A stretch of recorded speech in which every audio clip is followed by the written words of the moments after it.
does that even mean, Bowers Game Club? Hi there, YouTube! I'm back again today for another game review, and today I'm very excited to check it out. Vast, the Crystal Caverns from Leader Games. This is for 1 to 5 players, ages 10 plus. It'll take about 60 to 90 minutes to play. And in Vast, the Crystal Caverns, you're going to be taking control of 1 of 5 different, completely asymmetrical roles. As you're going to be playing as a cave trying to kill everybody, or a thief trying to steal treasure, or goblins trying to kill knights, or knights trying to kill dragons, or dragons just trying to get the heck out of all this craziness. It's asymmetrical up the wazoo, it's variable up the wazoo, but does it all work? Let's open it up. The middle part's a little bit long. I'm going to show you how everything works.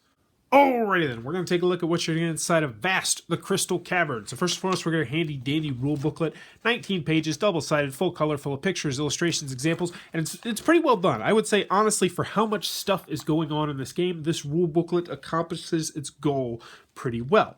Now, one thing I do want to mention is that 10 pages in this rule booklet are also just going to be a guide on how each role is played. And one interesting aspect of this game is that in addition to the rule booklet, you're going to get 5 of these rule sheets right here, and you're going to be handing these to whichever player is controlling which character at the beginning of the game. So if you were playing as the dragon, you would just hand this to the dragon player. And you might not even know how to play the dragon, but it doesn't matter because they're going to learn how to play the dragon with this rule sheet. It is very cool, and I really do like the concept. I hope more games actually use that, because that really helps the rule explaining process, and it makes things run more smoothly, I found.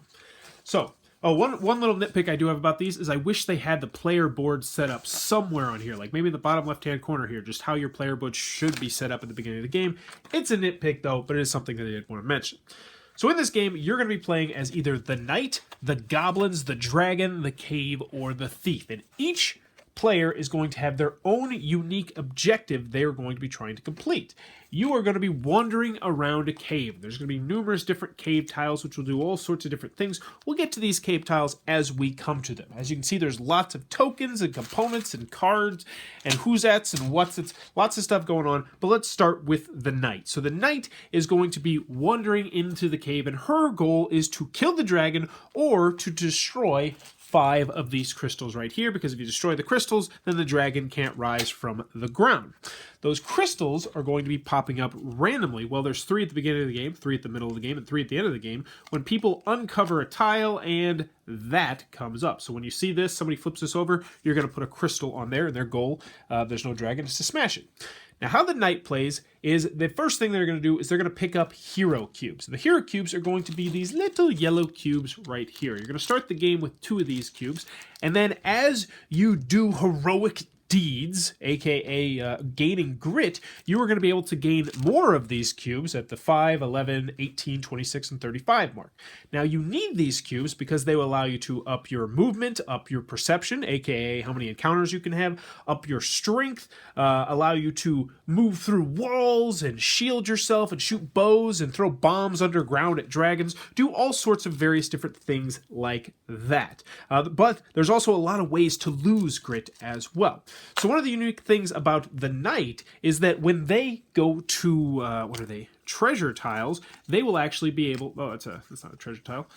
Those are treasure tiles right there. They will actually be able to gain treasure cards. And these treasure cards can be absolutely fantastic. Like, oh, this is one of my favorite ones, the heroic boots. So if you put one of your yellow tokens on this, you're going to be able to get +4 movement each turn, which is a lot of movement. Take a look down here.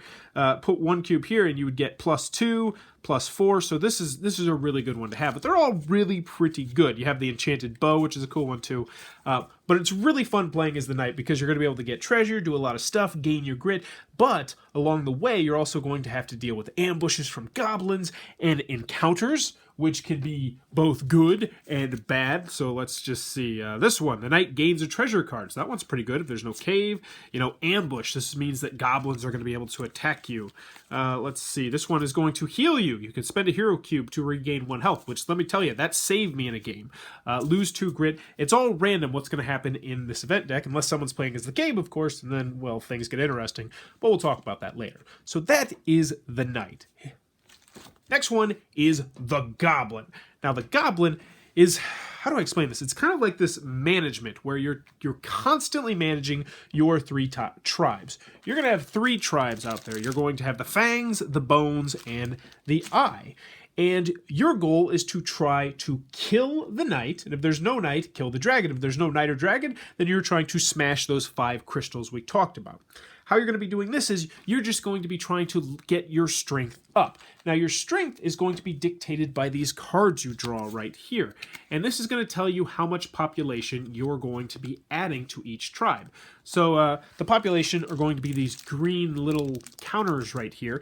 And you want to make sure that they are always underneath 4, because if you ever go over 4, then you're going to overpopulate, and that is bad. You do not want to overpopulate. Now, also helping you along the way, or as you can see down here, are going to be monsters and secrets. Now, monster cards are going to be monsters that you'll be able to attach to your different tribes, and these will give you unique special abilities. So for instance, let's take a look at this guy. This tribe gets +1 strength, so that just means you're going to be a little bit more powerful because you have to have more strength than the knight to attack them. But luckily, that sounds like it's difficult, but it's not as difficult as it sounds, because the knight is going to have to be allocating their strength cubes to other things like movement and bombs and maps and all sorts of stuff like that. Let's take a couple more looks at some monsters. We have this one, +1 strength, lame. Wisp. On your turn, if the tribe can see the knight, you may move the knight up to 3 tiles in any direction through unoccupied lit tiles. Wow, that is a huge one, especially not just for you, but for other people in the game. That's one thing I can't tell you about it, pros and cons yet. One thing I love about this game is when you get the high player counts and just everybody has their own agenda. Last but not least, we have the secret cards. And these are just kind of wild card things that you're going to be able to pop up and do all sorts of stuff. Some will let you like destroy a tile from the game, which can be huge. During overpopulation, you may prevent a tribe from scattering. And scattering is something you're going to be doing quite frequently. When you scatter, that means you have to lose 2 population. And it's just bad. You don't want to do it. So you're going to have secret cards, you're going to have monster cards, and you're just going to be trying to get your pieces onto the board and just boom, boom, boom, go in there and quick hit the dragon or the knight, whoever you are facing. Now, another interesting thing about the goblins is that you are only able to spawn on the board most of the time on your different things. So if this was face up, that would mean that he could spawn there for free. Otherwise, you have to pay to spawn sometimes, which is not really what you want to do most of the time. So the goblins are fun to play as. They can move as many spaces as they want on their turn, and if the cave is very dark, it's even better for them because they like to be in the dark. So the goblin, you're going to be micromanaging, trying not to get your tribes up to 4, which means you're just going to be consistently trying to attack that the knight or the dragon. Speaking of the dragon, we have the dragon card up next. So when you're playing as the dragon, you're going to start off and you're going to be underground. So you're going to have this token right here, and you are going to be underground, and you're going to be trying to get above ground because your only objective is to remove all your sloth cubes, which will be up here, and then once you do that, become surfaced, which is when you'll get this big dragon right here, come to the surface through a crystal spot, and then escape the cave. So you're trying to escape the cave so you can unleash madness. Now, how do you get rid of all these cubes that'll be up here? You have to gather treasure tokens, which everybody wants treasure tokens. I mean, everybody wants them. Eat 2 goblins, so you're going to be trying to eat the goblins. Reveal event tiles. Now, we talked a little bit about event tiles with the, these are event tiles right here. We talked a little bit about those. While the dragon can't have events, they still want to reveal those event tiles because it will help them down here. Now, you might also notice there's tons and tons of stuff over here on this left side. Unlike every other class in the game, the dragon has his own specific power deck. Now, depending on how many gems are on the board, or how many crystals are on the board, or how many treasure are on the board, they're going to draw these cards right here. The cards are either going to have wings, or they're going to have claws, or they're going to have, where is it? Fire. And you're going to be spending these cards to do various different things, like light up tiles, kill goblins, get a die so you a reroll so you can reroll your die because you're going to have a specific die just for you that will be doing various different things. Set up flame walls so people won't be able to enter certain spots. You have some really cool special abilities on there. Also, you're going to have dragon gems, which you can set all across the board. Now, these will count as persistent extra cards. So if you had the fire dragon gem out on the board, that would be like you had a fire card every single turn.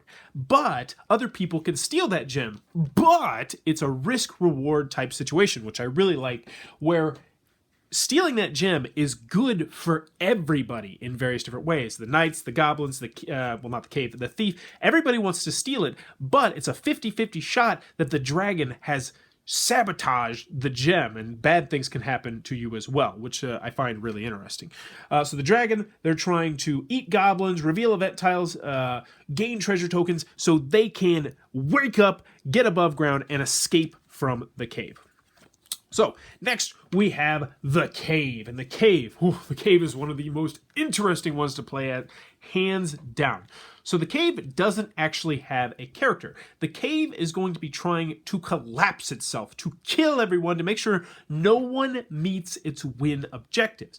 It's a very difficult balancing act, and I would never recommend your first time playing this game someone being the cave. Just would not recommend it at all, because you really have to know the ebb and flow of the game to do it. But essentially, you're going to be collecting these tokens right here. And these tokens you are going to use to perform various different actions. You can place out treasure tokens, you can do rock slides so people can't pass through, you can place a tile during the collapse, or remove a tile, which is really important because, especially towards the end of the game, normally it comes down to a race between the cave and everybody else when it starts collapsing, and I'll talk more about collapsing in a little bit. Next, you have the support spores, which just means you're going to be able to screw over someone really hard. So the knight loses grit, the goblin tribe is reduced to one population, the dragon loses a sloth cube. Everybody gets hurt if you choose to do that, but you have to pick who gets hurt. And essentially what you're going to be doing is you're going to be drawing this, you're going to be setting up the cave how you want to set up the cave. You're going to be setting up treasure tiles so you can set them in specific locations. You're always going to have these in your hand, and you're going to be deciding where you play these. You're essentially the ringmaster. You are trying to manipulate everyone to do everything you want to do, and it's quite an interesting experience once you know what you're doing, but I'll talk more about that in the pros and cons. So as the cave, you are going to be placing all the tiles, you're going to be placing treasure out on the board, you're going to be doing different things, you're going to be choosing events and treasure cards for the knights, you're going to be doing a lot of stuff as the cave. Last but not least, we have the thief, and the thief is definitely unlike anybody else. His only objective is to get paid. He wants to get his money. He's trying to acquire and stash 6 treasure or dragon gem tokens. We talked a little bit about the dragon gem tokens that the dragon specifically has. So he's trying to get treasure, and then he's trying to get back to the cave entrance. So he also has a special spot. If you're playing with the thief, you're also going to get these right here, which are, what are these? They're vault tokens. That's what they're called. Vault tokens, and these are specifically for him. No one else can touch these. Nobody else can do anything to these. He goes there, he picks the lock, or he tries to pick the lock by rolling a die. He's going to have his own custom die. And then he is going to try and get that treasure out. Now, as he acquires treasure and takes it out, he's going to start gaining these purple cubes right here. And these purple cubes are going to allow him to gain upgrades for the rest of the game. No one can take these cubes away except for the cave and their whatever the heck those are. So he's going to be trying to steal treasure, stay out of people's way, because as soon as anybody attacks him, he's dead. And that's not good for him because other people are going to gain things. So as you can see, so if the knight killed him and his loot drop was at 3, he's going to get 3 grit. So everybody kind of wants to kill him at different times, but he can also adjust his loot drop level, so he will be very unappealing to kill. He'll be like, yeah, you guys don't want to kill me. I'm just some nobody wandering around this cave. He's very interesting to play as.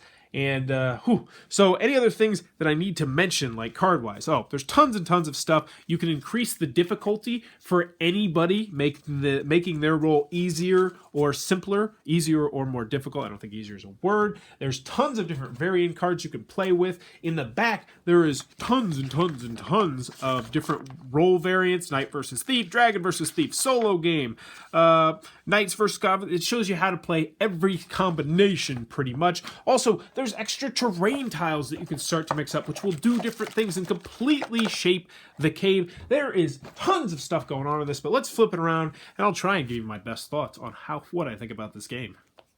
Alrighty then, Vast, the Crystal Caverns from the Leader Games. What are my final thoughts? Let's go over the pros, let's go over the cons. First, on the con side, I'm not a fan of the game 2 players.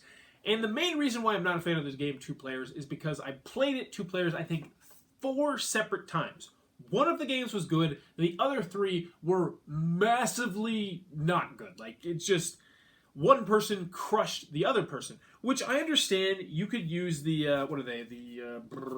the difficulty cards to fix that, but the first time you're playing those 2-player games, you're not going to know that, oh, this person needs a slight buff, this person needs to be, nerfed or whatever. You're not going to know that, and you're essentially just going to sit there for 30 to 45 minutes, and you're going to be like, oh, man, I'm just getting crushed right here.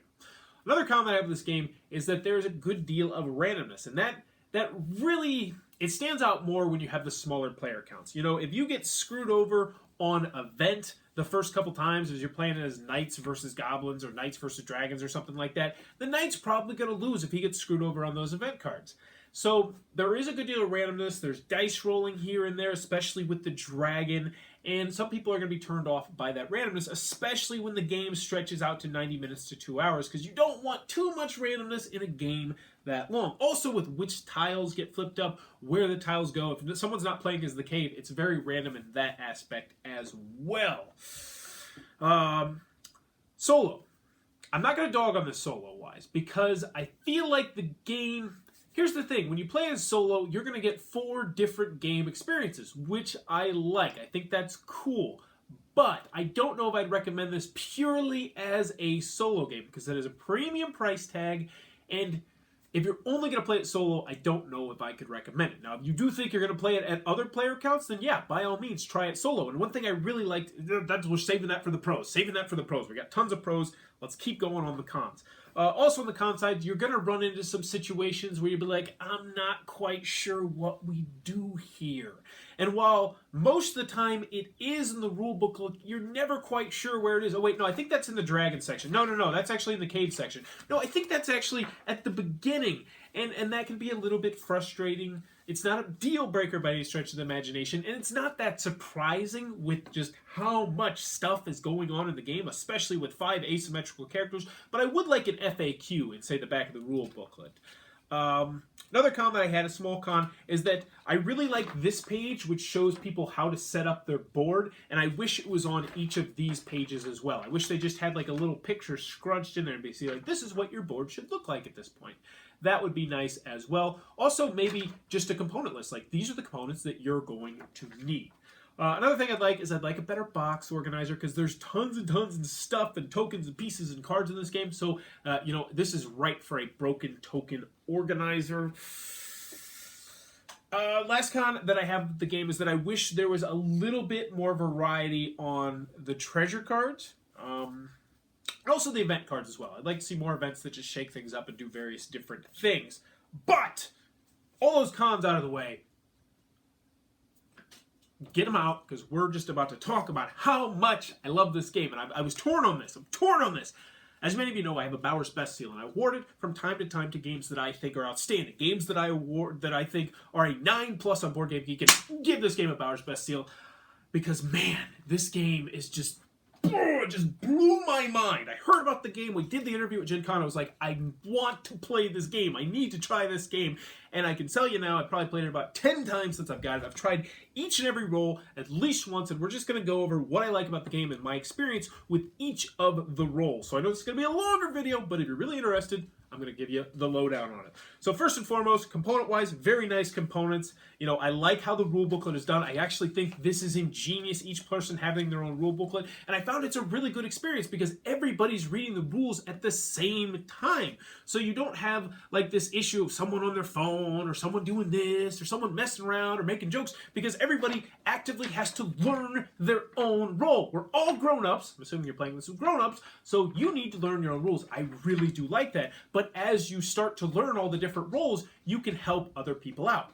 Another thing I loved about this game is the asymmetricalness. I feel like that's obvious, but wow, is this game asymmetrical. This game is so asymmetrical that I had a couple games where before I played all the roles, I looked across the table at the end of the game, and I was like, you know what? I have no idea what you were doing on your turn, which is why whenever I played it, I was like, I am doing this, and I'm doing this. I tried to be very vocal about how my character was played, but if someone does it, you have no idea what they're doing. What's this knight doing? Moving around on all these cubes. Hey, you're moving cubes on your turn. And it's like, yeah, that's what I can do. I can do this. And then the thief. Oh my god, don't even get me started on the thief. The thief has so much little trickery that they can do because, well, they're a thief. As you can tell, I'm a little bit excited about this game. So component-wise, great components. I like the artwork. I love the variability. And there's just so much game in this box. There's difficulty cards, and there's variant cards, and there's tons of different ways you can play. If you play games primarily 3 players, there's like a boatload of different combinations, and each one is going to be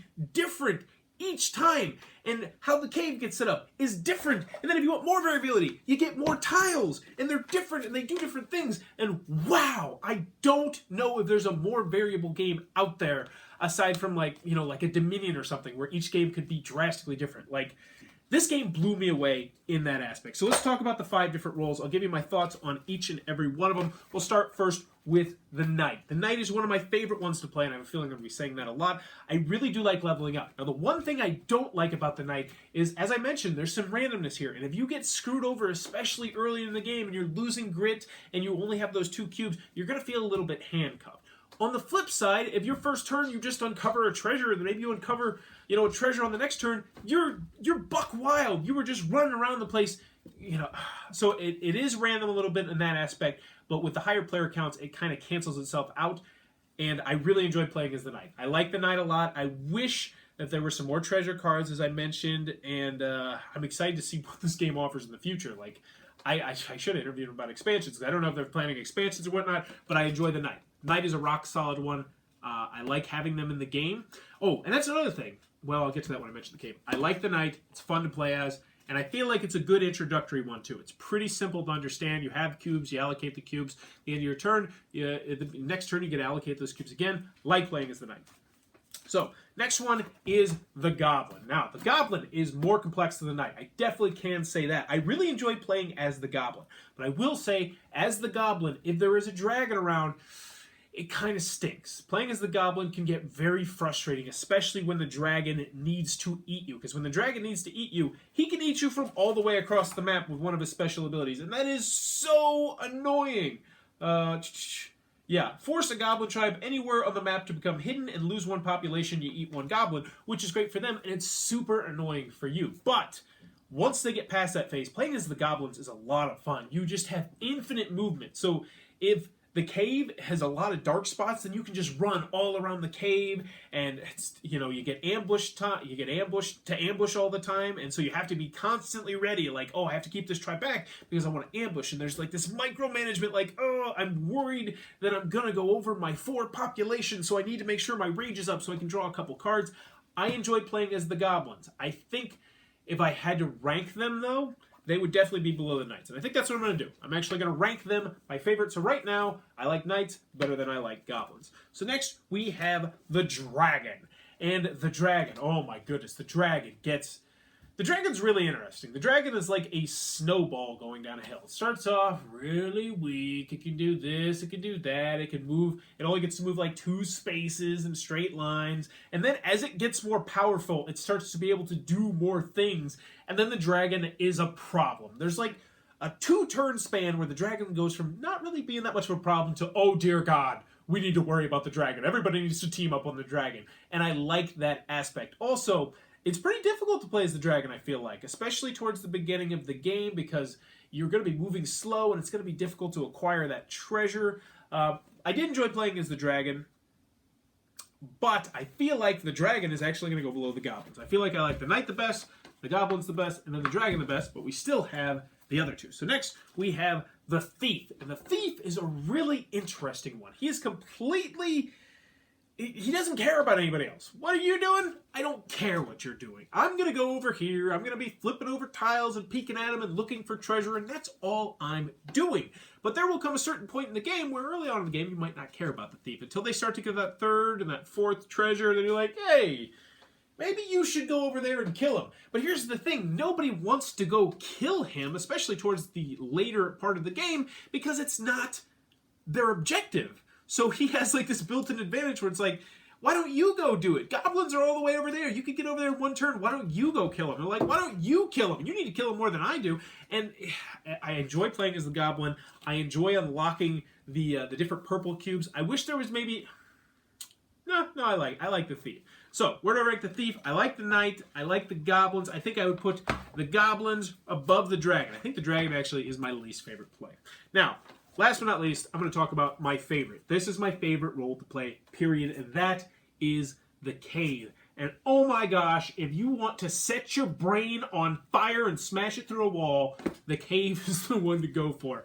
Because when you first start the game as the cave, you have no idea what you're doing. You're placing tiles all willy-nilly and placing treasure. And then about, maybe a fourth of the way through the game, you're like, whoa, I am the ringmaster behind everything. I control this cave. I will put the treasure where I please. And it's a really neat balancing act playing as the cave, because there's certain points where you want to strengthen other people, and there's certain points where you want to slap them back down, and you have to make sure different people are doing different things. And I really do dig that. And one thing I will mention about the cave is the cave has a lot of power over the dragon and the knight and the thief, because they get to place all the tiles wherever they want to place the tiles. Now, one problem I do have with the cave is that I feel like there's nothing really the cave can do to the goblins, unless you want to do the soporific spores. I wish they just had maybe something they could do that could help or screw over the goblins. Obviously, they could help them a little bit by placing treasure near them, but I wish there was something more they could do to kind of mess with the goblins, because it feels like the cave and the goblins, they're a little bit apart. I said a fart. And, but anyway, the cave is a lot of fun to play with. It's not one I recommend playing with your first time, because you're really not going to be understanding too much what you're doing early on. But the second time you play, oh boy, you are ready. So those are the 5 different roles. My favorites: the cave, the knight, the goblins, the thief, and the dragon. But honestly, I'll play as any of them, and I'll play this game at any time. Now, 3, 4, and 5 players is my favorite players. Honestly, the more players you have, I feel like the better the game gets, because just more stuff is going on.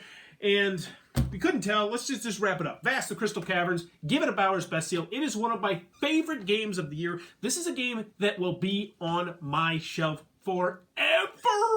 This is one of those games that, despite the fact I have a mountain of other games to review, if someone says, man, I'm really feeling playing Vast the Crystal Caverns, I'll be like, yeah, let's play that instead. Forget all these other things. I want to play this one again with 4, 5, 3 players. So Vast the Crystal Caverns, Leader Games, it is a I don't even know. It's just such an original, out there, different, asymmetrical game, and it hits hard, it's interesting, it's one of those games that you're going to be thinking about a while after you play it. You're going to want to try all the different roles.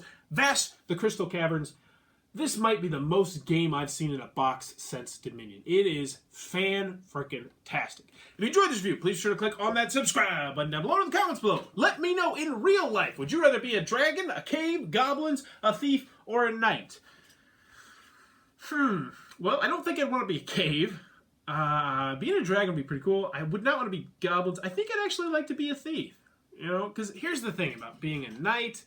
If you're a knight, you're expected to do noble deeds and fight dragons, and there's a higher probability that you're going to die. Whereas if you're a thief, you probably have a pretty decent life expectancy. I think I'd rather be the thief. But let me know in the comments below, which would you like to be? And as always, thanks for your time, YouTube.